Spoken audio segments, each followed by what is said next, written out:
in America, and then we talk about geopolitics and geoeconomics. I think that way it'll be better. So okay, actually, I was once a microbiologist.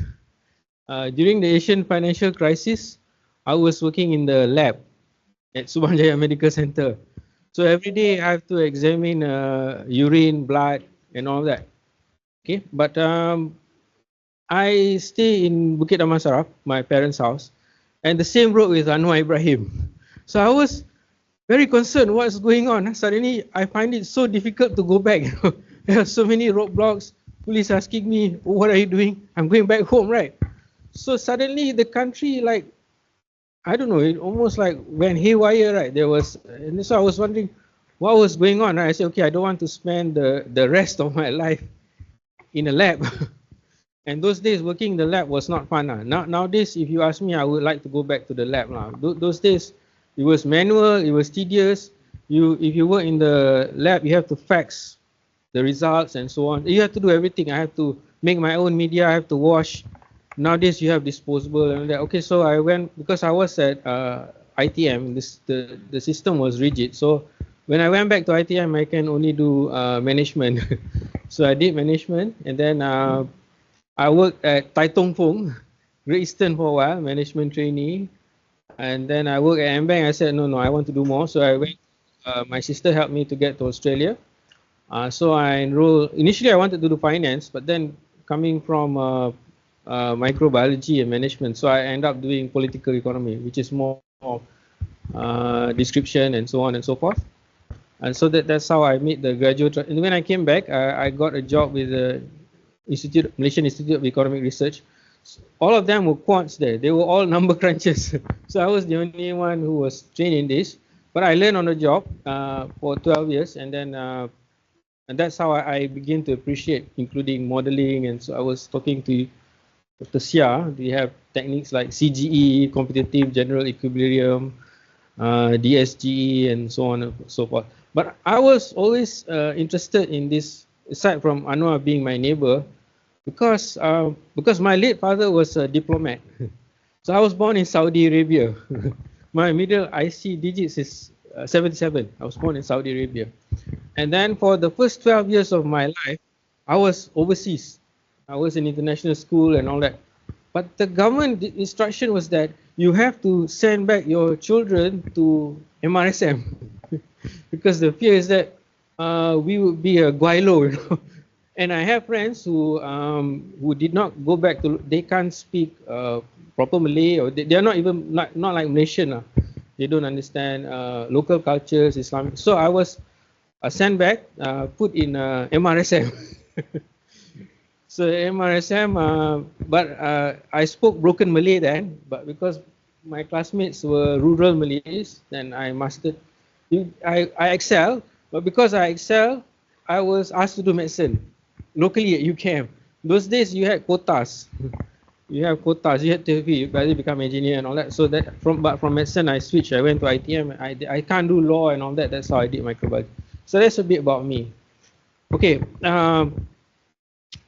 Malaysia. Where do we stand? Okay. Malaysia is a small open economy, highly integrated into the global economy through global value chains.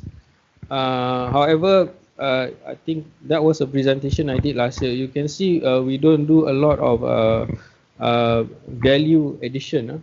We're doing more of assembly work. And so how are we going to move up to become a high income economy? And we have issues. Okay. And then China and America. Okay. They are like frenemies. They are friends that are enemies. You can call them China-America.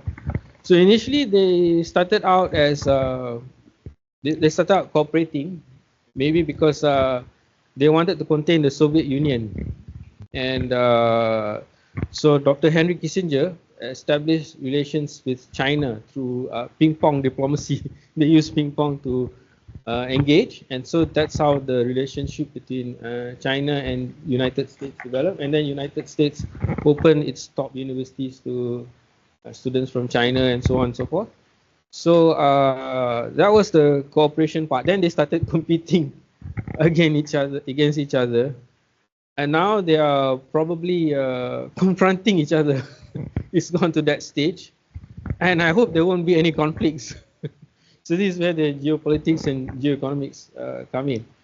You see, the thinking of the Americans was that and this, I think even Clinton said this, that if the China, they became very prosperous and all that, they become westernized.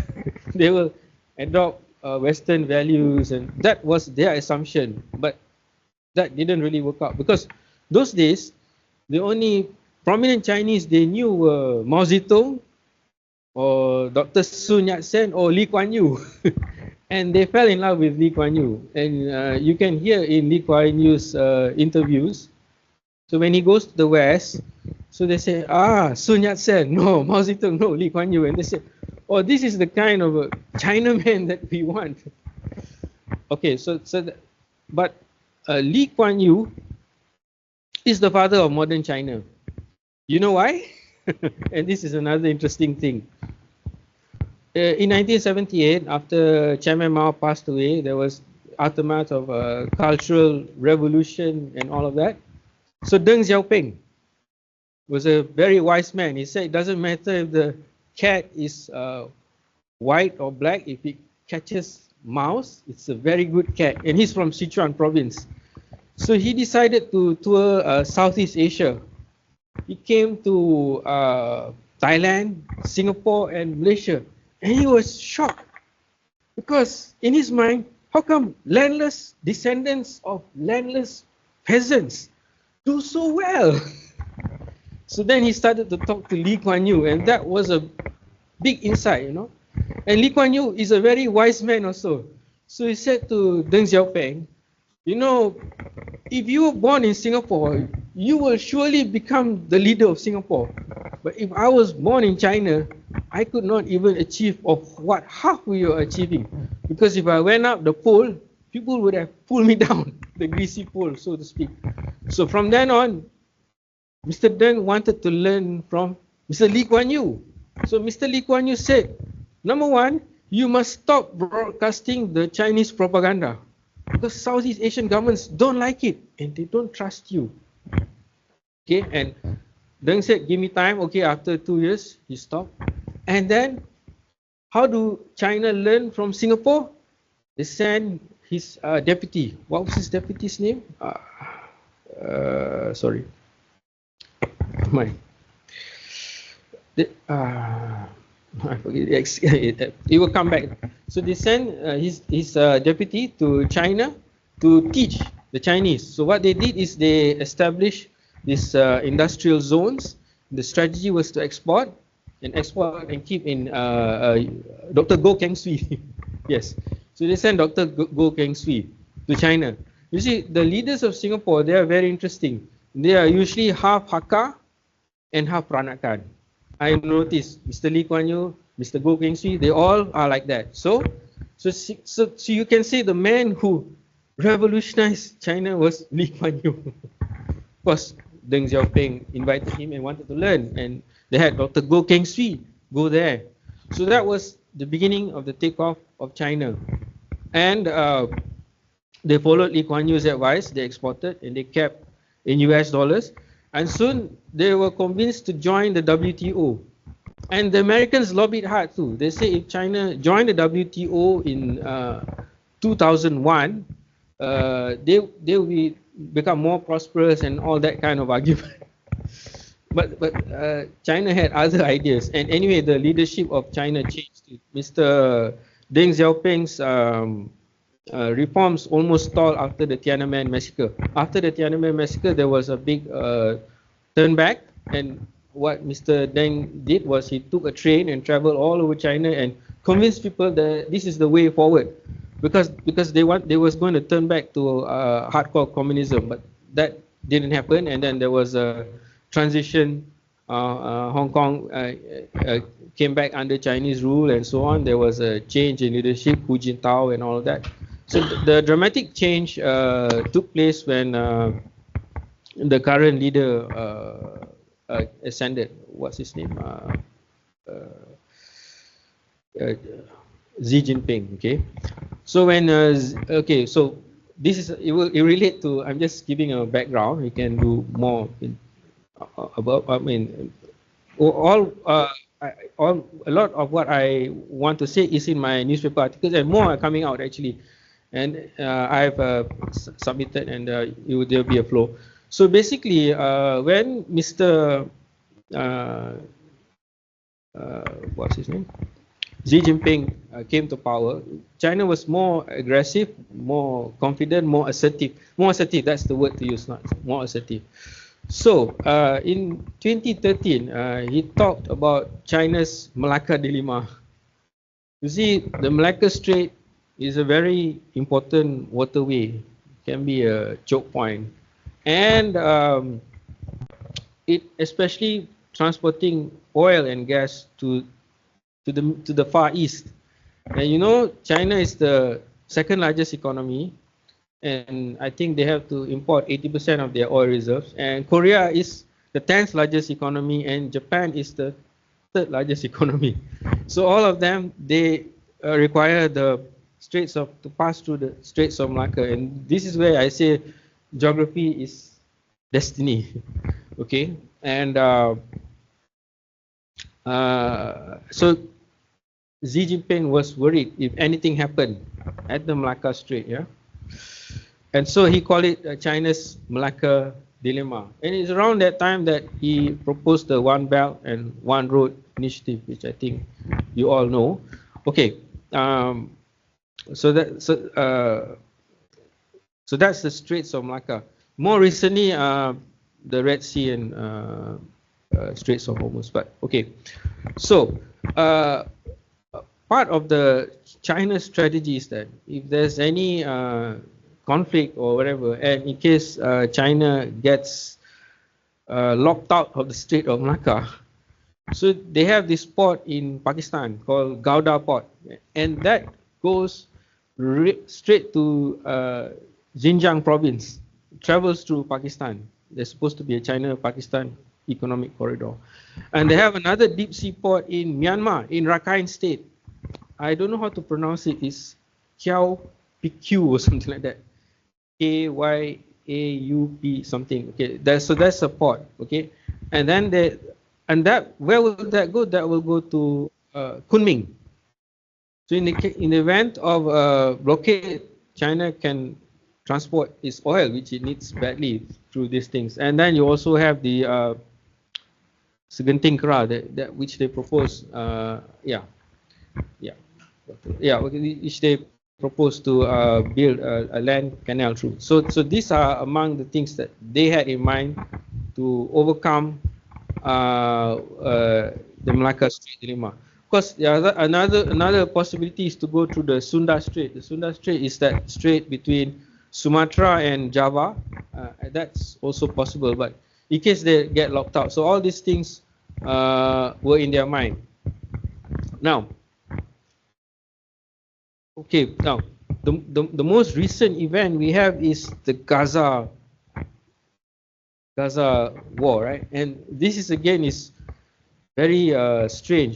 The problem was in Gaza, but somehow the Houthis got involved, and the Houthi, you see, there's this strait, there's this Red Sea, sorry, and on top there the Suez Canal, and down there you have the narrow strait between Djibouti and Yemen.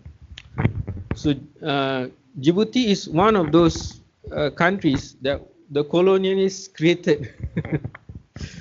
I think it was the Italians. They thought they should be based there when they saw that the Suez Canal was thriving, and so they decided to approach the local rulers and say, we will help you, but you have to allow us to have a base. So that's how the country of Djibouti existed. And then there was also Eritrea.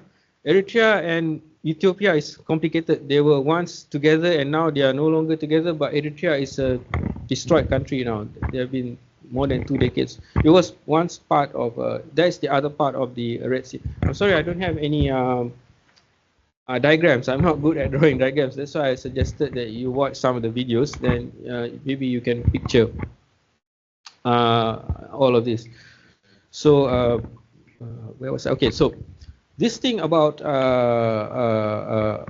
Houthis, yeah, okay. Yemen was already in a civil war, right? And this is the strange part, yeah. And the Middle East has been fighting for over 100 years, and many people here, including the Muslims here, don't really understand the complexity of the Middle East. The Houthis are a Shiite group, but they are the Zaidi Shiites. People here in this part of the world, in the Malay archipelago, are very familiar with Yemen, but the Yemenis that they are familiar with are from Hadramaut region.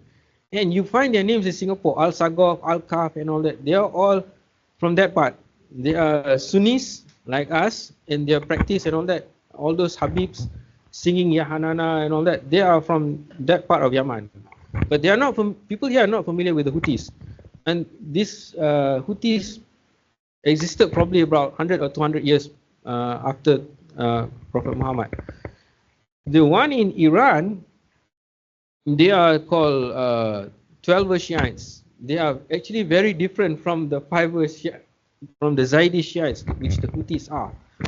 But somehow, because of geopolitics, these two groups started working together. And in Iran, actually the groups that Iran support, if you see, they are Hamas, they are Houthis, and they are Hezbollah. They all start with H. And they are all Shiites, except for Hamas, which is Sunni. That's geopolitics. Let's not get into that.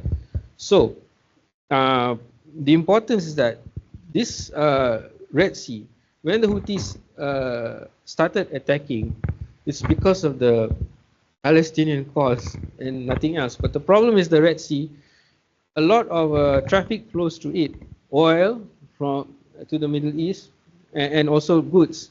If you don't pass through the Red Sea, then you have to go to the longer route, which is to the Cape of Good Horn in Africa, and that will, of course, increase transport costs, insurance, and all of that. So this is where it's a strange something in Gaza, and suddenly Houthis attacking, and then suddenly global trade being disrupted. There's another one up there, the Straits of Hormuz. I wrote that in this week's Straits Times. You can read that about Red Sea and the Straits of Hormuz. So these are choke points, important because you need to get oil out of there, and also you need to get goods, manufactured goods to Europe. So this is how geopolitics and geoeconomics, what do you call this, affect, and geography does play a role, especially like the Suez Canal. Because of the Suez Canal, then Singapore could have thrived a lot. It's easier and cheaper for ships to go, because you cut the distance by almost half from Europe to Asia, to East Asia. And we haven't talked also about the Straits, the Panama Canal, which is actually drying out due to climate change, and there are alternative plans to bypass the Panama Canal. And then you have the Arctic. It probably be possible to pass through the Arctic. So now, why is oil so important? This is another very interesting question. Yeah, you know, last time in England they used coal. Okay, in America they used to hunt whale. They hunted whale until the whales got extinct. And then that's why they started using oil. But oil those days, kerosene, all that, was dangerous because it would explode. Until one Mr. Rockefeller, he standardized, and that's why it's called Standard Oil.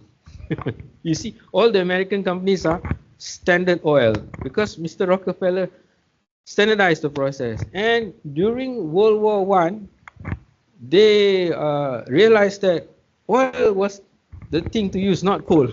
The British Navy, they have to use oil, not coal. But there's not enough oil in America. But where do they think they can find oil? Middle East. you know, in Iran, there are places where the fire never extinguished for thousands of years. The people of Iran, they were originally the Zoroastrians, the people who worship fire. So, using intuition or whatever you call it, they said there must be oil here. And so the British went there. And yes, they found oil. And that's how you got the Anglo-Iranian oil company that became BP. So the Americans say, no, we need oil too. Where did they go? Saudi. So and it's very strange because the Saud family are very strict and they don't like all these foreigners.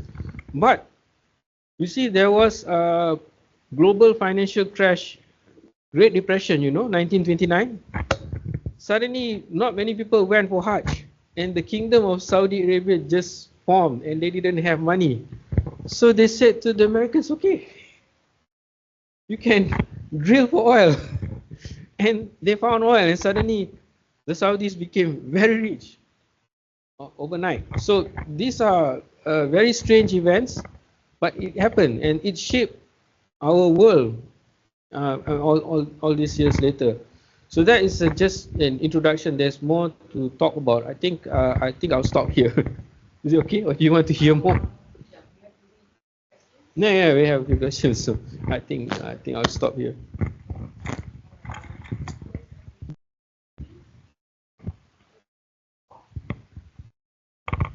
You have questions from the floor?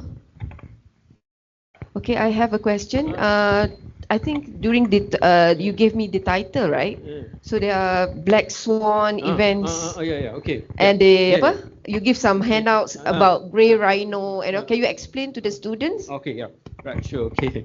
I didn't want to get too detailed that. Basically, black swan events are events. Okay, you see, swans in Europe were white. They never saw a black swan until some people went to Australia. There's black swan. So that actually changed their worldview. What? There's actually black swan? So that's how, and that became the title of the book, because they never saw a black swan in Europe. And also, it's also, you know Karl Popper? Karl Popper is the teacher of George Soros. So how do you prove all swans are white? This is the scientific method thing. Dr. Shah will know, by proving that there's no black swan. So that's anyway. This thing became the title of a book. So it's about events that can happen. You never thought of happening, but when it happened, because you never paid attention, everything changes. Of course, there's the whole spectrum. There is white swans. There is grey swans. I don't want to go into that. And there's also a thing called grey rhino. Grey rhino is events which you know would happen, but you don't really pay attention to, like climate change is an example of a grey rhino.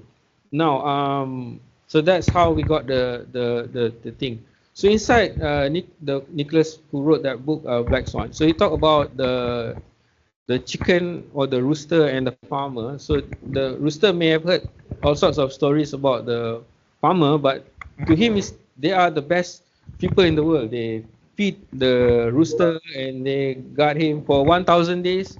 There's a complete trust until the 1,001 day when the farmer decided to slaughter the rooster for Easter. For Thanksgiving. And then that trust once broken, and there's no way the rooster. It was a black swan event for the rooster, but definitely not for the farmer. So that I just came to my mind. You know about China and America. So actually,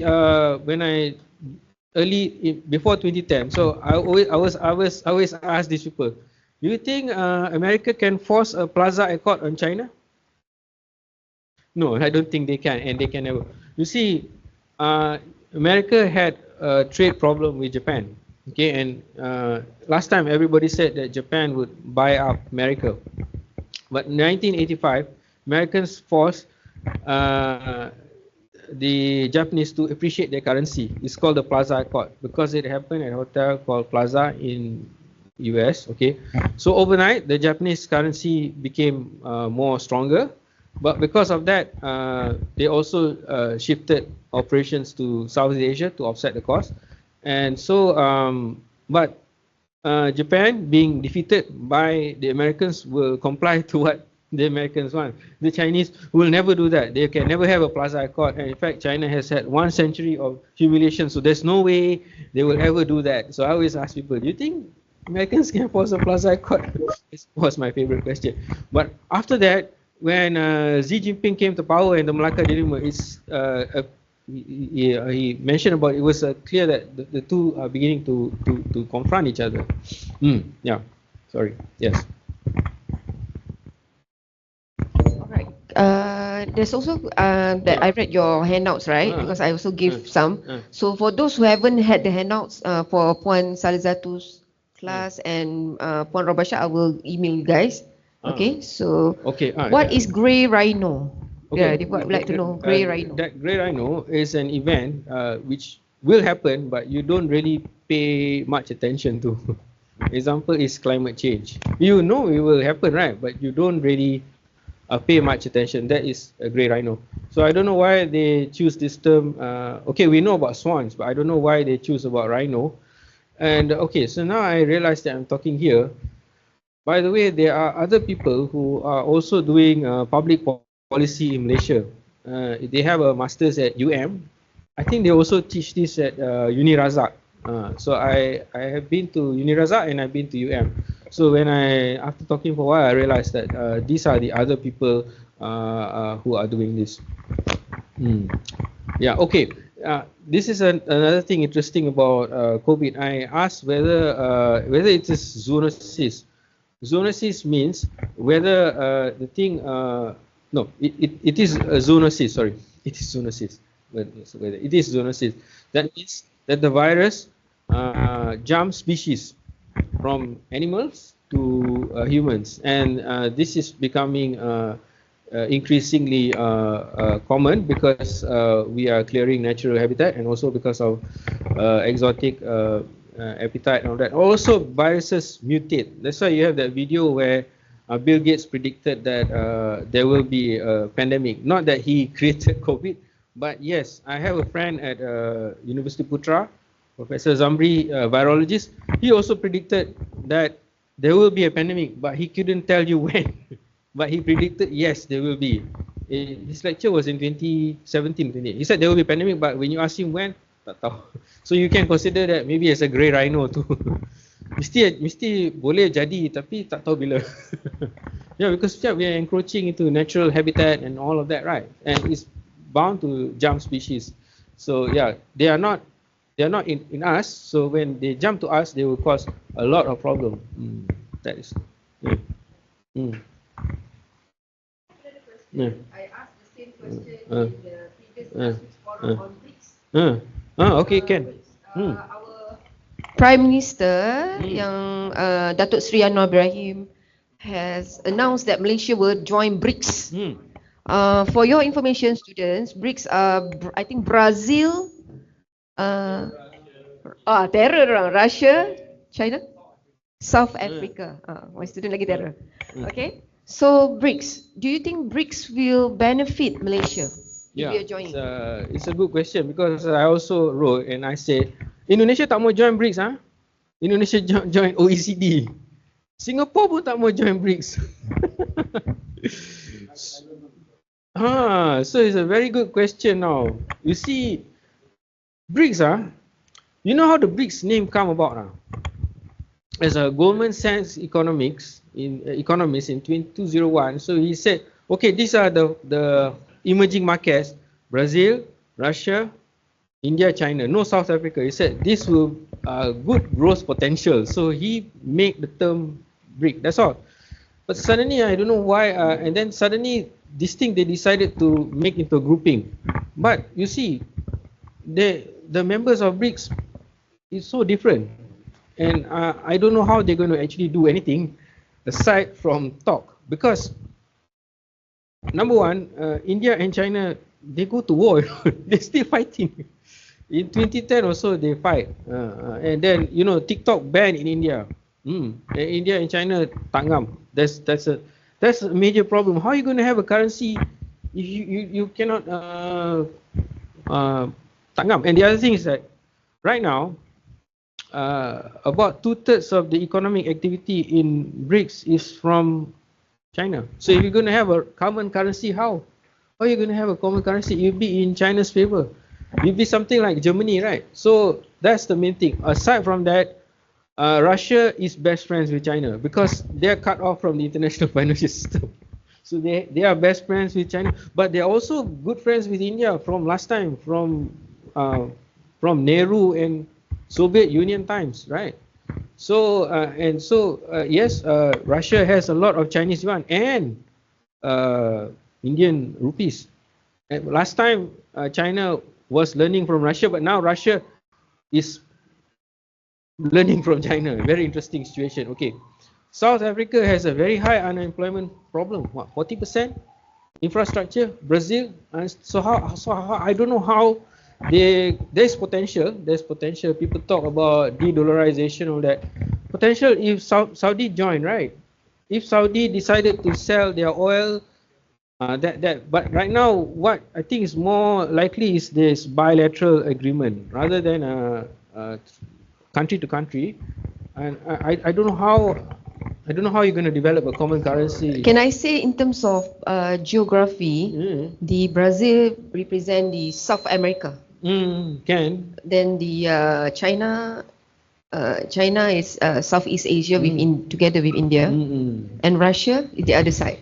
Yeah, so they have the belt. Yeah, they have the potential. I mean, if you look at the numbers, yeah, I mean, they are what a lot of the world's population and 40%, and then maybe 25% of the economic. So there's potential, but there are many things that you have to sort out.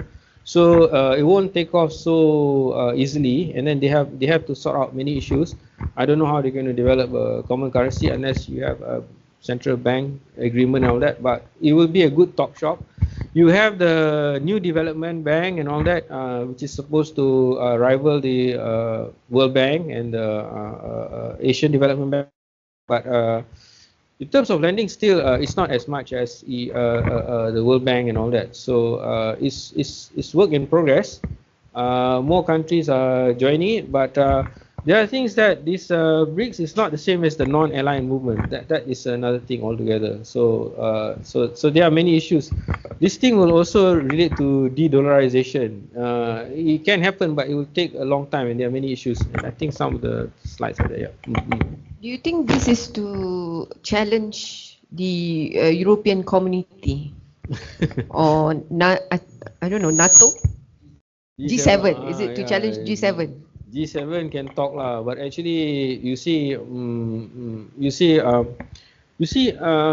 2001, I think about 70% of the world's the reserves was in US dollar, and then they had the Euro project. So 20 years later, I think America went down to 50%. So in that period, Europe only got 20%. There's a lot of problem in Europe actually, and you see.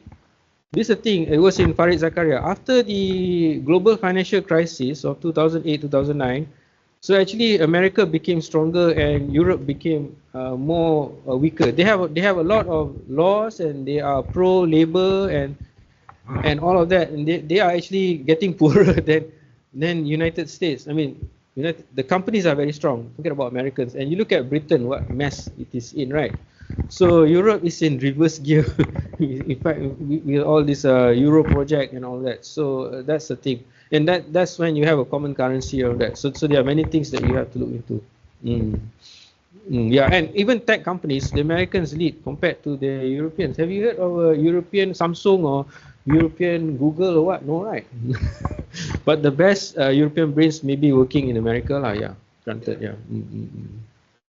Okay. Any questions? Dr. Sia? Yes. Dr. Mancing? Yes. Question? Mike?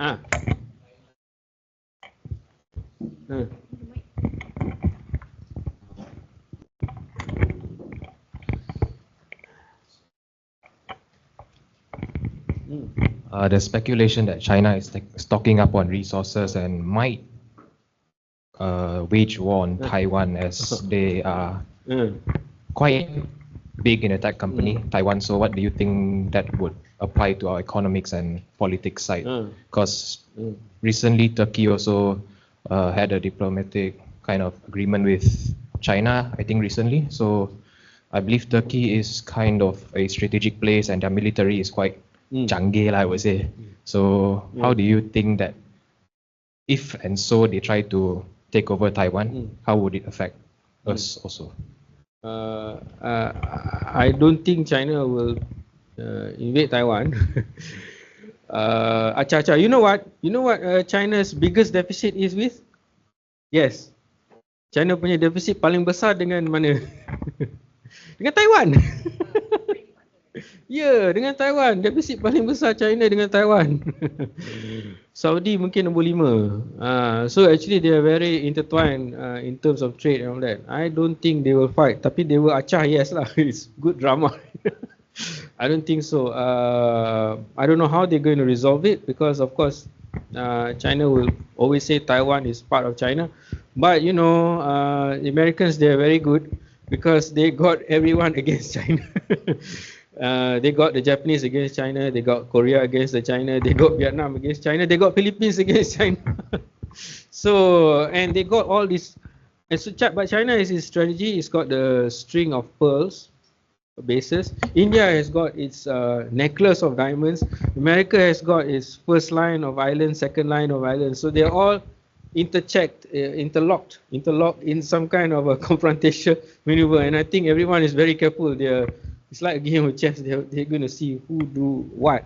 So I don't think China will invade Taiwan, no. But it's fun to have to shout at each other and all of that. And in the American Navy is there, you know, and all of that, yeah. But that's my quick take lah. But you have to prepare in case there's a naval blockade, or even before there's fighting, there's naval blockade. How?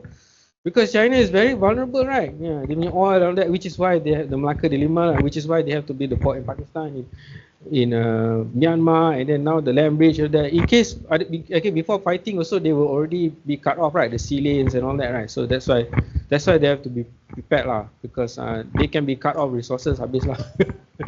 It's just a matter of weeks lah, habis semua minyak nanti. How much minyak you can store, right? 6 months? I don't know. I think Japan 6 months kot. Yeah. So before anything bad happens lah kan? I think so lah, macam tu lah. I rasa betul lah. I don't think people are crazy to fight. I hope not. Except for the Houthis. That is really strange, you know, because really the Houthis and Iran, Houthis memang I tak faham, tapi yalah sebab there's a bigger cause kan. And actually the Houthi punya is called asymmetrical warfare because it's a warfare not with a country but with a different actor. And dia punya toys dia memang canggih from Iran. Not as expensive as the American ones, but enough to cause damage, you know. They have drones, they have missiles, and these things kalau kena the American ship will cause a lot of damage, yang mahal. So the Americans put up pening-pening, and you can't wipe them out because they are diffused all over. And goes back to that thing. This is the thing that I always say. Our understanding of the Middle East in Malaysia is largely shaped by ustaz and all that. But ustaz, when they go, please don't record, there's takut orang marah in case they go to Al-Azhar Egypt or they go to, but Middle East is more than that. Then you have a country like Syria, and then maybe people here feel solidarity with the Syrian people, but they probably don't understand how the Syrian government operates. And Syria is a very interesting thing. It was created after I wrote this piece about Century of Arab War. So actually what happened was that the French, they created Lebanon and they created Syria. And in Syria, this group which Bashar is from, the Alawite, you know, 100 years ago, the Alawite woman will most likely end up as a servant. And the Alawite man will, I don't know, as a buruh kasar, whatever, right? But because they are very different from mainstream Muslims now. But when the French came, they empowered the Alawites and they gave Alawites the job in the army and in the government. And this was a recipe for things to come lah. So there's a professor in Harvard, I think Kaplan. So he said the Alawites is almost like the untouchable group in India. You know, the lowest caste people, and then suddenly you make them the Maharaja of Syria, or in that case lah. You know, I don't like to use pariah. That's the word lah. So the untouchable India is suddenly you empower them and you make them in charge of the army, in charge of the country. There's bound to be problems, and even when the French created Lebanon, they made sure it had a Christian majority, because there is Arab Christian, there is Arab Sunni, and there's Arab Shiite. But then other things happen, because Arabs, you have to understand, there are Arab Sunnis, there are Arab Shiites, there are Arab Christians, there are Parsi Shiites. So all these things mungkin people kat sini tak faham, because ramai yang kita punya ulama is from Yemen, Hadramaut, and but there's another part of Yemen. But I was told even now Yemen, Hadramaut is not really affected by the fighting. Can you just explain just basic lah? Maybe some students don't know the different jurisprudence. Sunni, the difference between Sunni and Shia. Okay. Maybe they don't know. Okay. So the majority of the Muslims, they follow Sunni,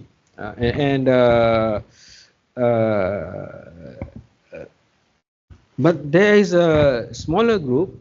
They follow Shiite. They claim that you can say they were the overzealous supporters of Ali, and this happened about 100 or 200 years after Prophet Muhammad. They are a minority group. However, a bit of history. Okay, so if you go back in the 15th century, there was the Ottoman Empire. There was the Ottoman Empire, and there was a Mughal Empire in India. And suddenly, the people of Iran, they wanted to be different, and so there was the Safavid Empire. So they created an identity. They created Parsi Shiite, something like Melayu Islam, that kind of concept, yeah.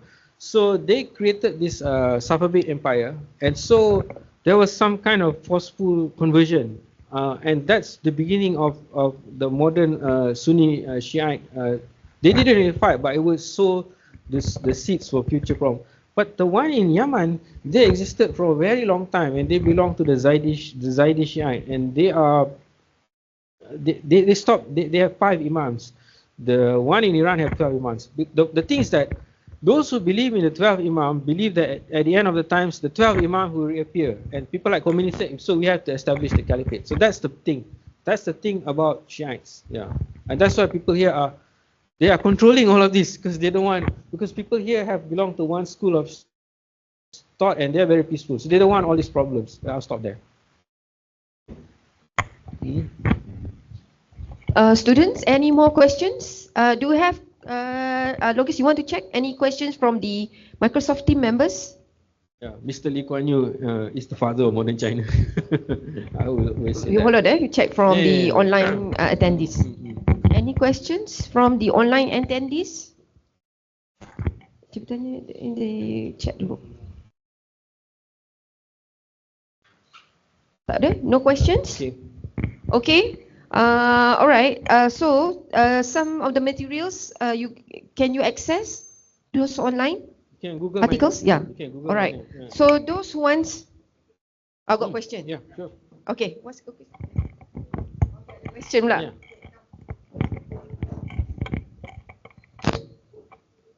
So what will happen to Malaysia if Trump win election in November? As Malaysia support Pakistan and Trump support Israel. What happened in Malaysia? Because Trump support Israel and Malaysia support Pakistan. Is it because when Trump become the United States president, what will happen in Malaysia if so Trump like compress Malaysia economy or what? But because they are standing different. No. Trump is apa? Going for presidency again? Yeah. Again? Yeah. Seems like maybe. Maybe. Yeah. If Trump wins again. Yeah, I mean, on Farid Zakaria, CNN, they discussed that. Many people are expecting that Trump might actually become president. Again, yeah, there's a good chance because of what happened. But I think, no, I don't think Malaysia being friends with Pakistan or what will be any problem. Actually, Trump was very good to the Arab states, and he's good with Saudi. He's good with the UAE. Yeah, he's a businessman. He's only not good about Israel and Palestine. That's all. But he's good. The Arabs like him also. I think the Trump has a golf course even in the Gulf states. I don't know, was it UAE or Saudi? So I don't see any problem. Malaysia and Pakistan. No, the thing is that I have to say this. I'm sorry, but that's why I don't like to be recorded. In 2018, when Tun Mahathir was Prime Minister, I don't know why Tun have to organize a forum for the Islamic world, and he championed Pakistan, he championed Turkey, and Saudi wouldn't like this. Why do you want? No, Saudi wouldn't like. So why do you do all of this? Because they consider themselves to be the leader. So you don't annoy them, and we have to depend on them also. And Tun call Imran Khan, and then after that the Saudi tell Imran Khan, get lost, I don't want to see you. And then also Turkey. So you don't think it's a wise move. We cannot be the leader of the Muslim world. We are not Arabs. I think so. After that, Imran Khan was the president. Yeah, he was the leader of Pakistan, and so I don't understand why people do some things. No, being Prince Pakistan, it says that we have to be careful of what we say. If we say strange things, then we might get trade sanctions. Trade sanctions, sorry. Okay, is that okay? The answer? Yeah, no. Yeah. For you? It's wrong. It's actually Palestine, not Pakistan. Palestine. Oh, Palestine. Yeah. That's Because yeah. as you know, when for Malaysia passport, you are not allowed to go to Israel as there's some conflict between the Muslim country and Israel. So, but the Trump as Western country support Israel. So, any conflict maybe happen. No, I don't think, because we are also Indonesia also doesn't recognize Israel. Bangladesh also doesn't recognize. So there are a few countries, and they are not Arab countries. So I think we should just keep quiet and do humanitarian aid. I wrote that we should just keep quiet and do humanitarian aid. We shouldn't talk a lot. Just keep quiet and do. No need to talk. We even if we talk, so what? We are not Arab country. We are far away. So what? Just do business and help. That's all. I will say that. No need to be champion. You think we can fight there? So I don't understand. That's why I say we just help. That's the best thing we can do. All right, so we come to the end of our sessions. Thank you, students, for asking very good questions. And please scan your QR code, to ensure you are eligible for the USDDC points. Those online, so I hope you have also scanned, the QR code that Ms. Logis has shared. Thank you very much, Cik Samirul. Thank you, participations from all students and online. Okay, so we will do another round, maybe in August. Cik Samirul, we go another round with a different topic. I hope that you are with us again. And inshallah, we hope this session was beneficial for everyone. Thank you very much to the speaker, Cik Samirul, Sense, Ms. Logis, Puan Salizatu's class, tutor, public sector accounting, online attendees, students from other universities are also joining, just now joined. And we have also some people from the legal department from outside. Thank you very much and see you again. Bye.